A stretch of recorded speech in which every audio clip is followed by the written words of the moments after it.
Hello everyone, we are on chapter 7 and we are on paragraph 30, so let's get started. For monism, the situation is different. The manner in which the world continuum appears to be rent asunder into subject and object depends on the organization of the perceiving being.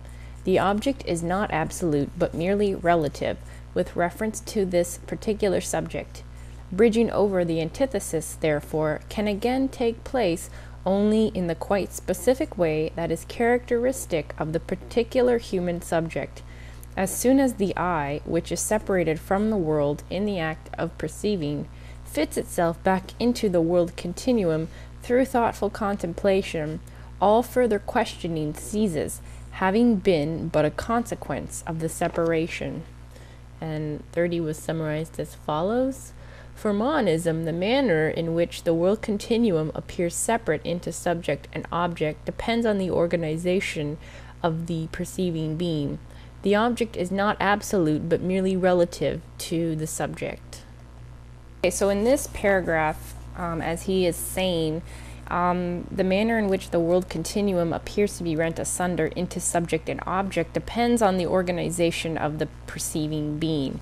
So he has mentioned earlier that for humans, there is a point where there is a sort of separation, and it's not until we think about what we perceive that it combines the concept and the percept to form a unified whole.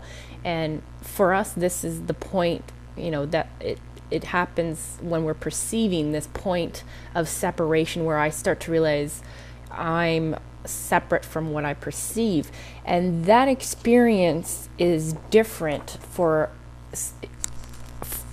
what Steiner is arguing. It would be different for other beings. Metaphysics is arguing that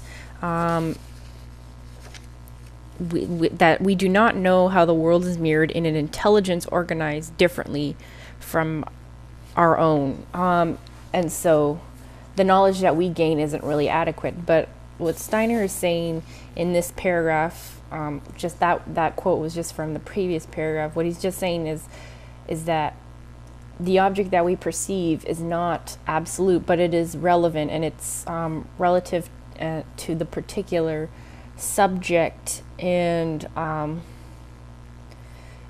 it may be true that in another being, the separation of how we acquire knowledge occurs at a different point. For them it may not be that they perceive the same way we do, and their knowledge may be a little different, but that doesn't matter, because what matters is for what takes place in humans. Why should we be concerned about what other beings are perceiving?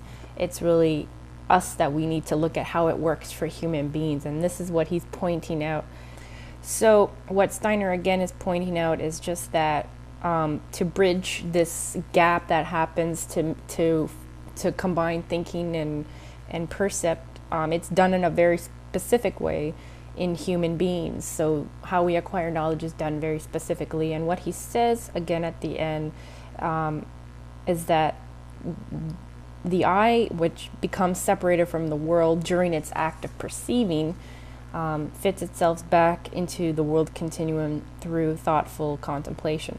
So, we do not know how other beings perceive the world and where that point of separation occurs, but that's not relative. That's not relevant, because again, what we're concerned about is with human beings, not other intelligences, whether they're smarter than us or less smarter than us. It doesn't matter.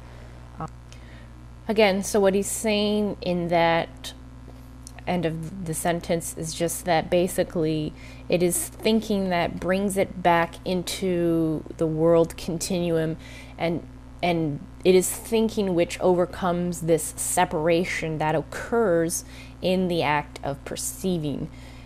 And that is what he is saying again in this paragraph. Move on to 31. A differently constituted being would have a differently constituted knowledge. Our own knowledge suffices to answer the questions put by our own nature. 31 is summarized as follows. A being that has a different organization will have a different constituted knowledge. Our own knowledge is sufficient to answer the questions we have. Again, he's just repeating kind of what he talks about in 29, is that different beings will have a different knowledge and whatnot, and that's fine because the knowledge we acquire just answers the questions that we think about. So it's basically, if I have a question, I seek the answer, and that is sufficient. That is, what I search for and what I acquire. That's good enough for me. I'm not here to figure out necessarily what other beings' knowledge is like, but we have to kind of think that it's about satisfying my own need for knowledge, and that's sort of what he's just saying in that paragraph. So 32, metaphysical realism has to ask, by what means are our percepts given? What is it that affects the subject? And 32 was summarized as follows. Metaphysical realism asks, by what means are our percepts given, and what affects the subject? I think that paragraph it's pretty short, and I think it just basically, he's starting to want metaphysical realism to just ask this important question, like how does the percept affect the subject?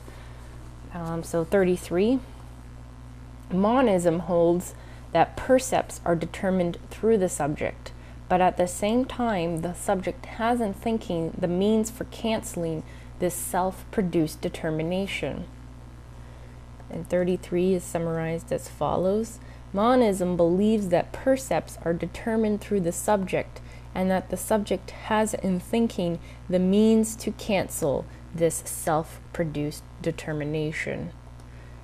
So what that paragraph means is just that because of where we are in life, where we're positioned, we acquire various percepts, and it's sort of, there's sort of a limitation in that, but thinking is what cancels this out.